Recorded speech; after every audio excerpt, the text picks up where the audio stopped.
మార్చి 8వ తేదీ అంతర్జాతీయ మహిళా దినోత్సవ సందర్భంగా పర్యావరణ పరిరక్షణ రాజాం వారి కన్వీనర్ ఆర్విజ నాయుడు గారి పిలుపుతో వైఎస్ఆర్ పార్క్లో నిత్య యోగ సాధన, సత్సంగం, వ్యాయామం మంచి మంచి కార్యక్రమాలు నిర్వహిస్తున్నటువంటి సుమారు 50 నుంచి 60 మంది మహిళలు, యువకులు, యువతులు, కుర్రవాళ్ళు, విద్యార్థులు ఈరోజు అంతర్జాతీయ మహిళా దినోత్సవ సందర్భంగా ఈ ఆలయ ప్రాంగణంలో, ఈ కొలను ప్రాంగణంలో ఉన్నటువంటి మొక్కలన్నిటికీ కూడా నీరు పోసి వారి యొక్క శ్రమదానాన్ని అందజేశారు.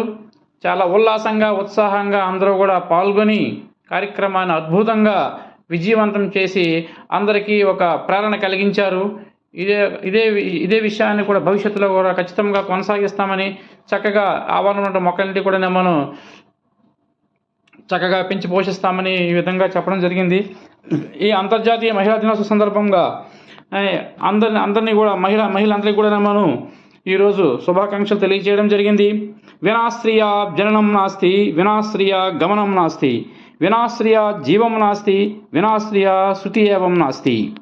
స్త్రీ లేకపోతే జననం లేదు, స్త్రీ లేకపోతే గమనం లేదు, స్త్రీ లేకపోతే సృష్టిలో జీవం లేదు, స్త్రీ లేకపోతే సృష్టే లేదు. అదేవిధంగా ఎత్ర నార్యస్తు పూజ్యంతే రమంతే తత్ర దేవతాః, ఎత్ర ఉదాస్తున పూజ్యంతే సర్వస్త్ర తాపి అఫలా క్రియ.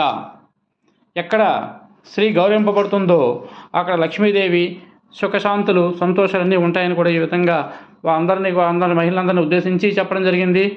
ఇదే ప్రేరణతో, ఇదే స్పృహతో భవిష్యత్తులో కూడా మంచి మంచి కార్యక్రమాలు, మొక్కలను నాటండి, మొక్కలను సంరక్షించండి, పర్యావరణాన్ని కాపాడండి. మన చుట్టూ ఉన్న పర్యావరణాన్ని పచ్చగా, చక్కగా, ఆరోగ్యంగా, ఆహ్లాదంగా, ఆరోగ్యంగా ఉంచాలని చెప్పేసి అందరూ కూడా ముక్తకంఠంతోనే ఒకరికొకరు మహిళా దినోత్సవ శుభాకాంక్షలు తెలియజేసుకుంటూ చక్కగా, ఉల్లాసంగా, ఉత్సాహంగా ఒక మంచి కార్యక్రమాన్ని ఈరోజు నిర్వహించారు.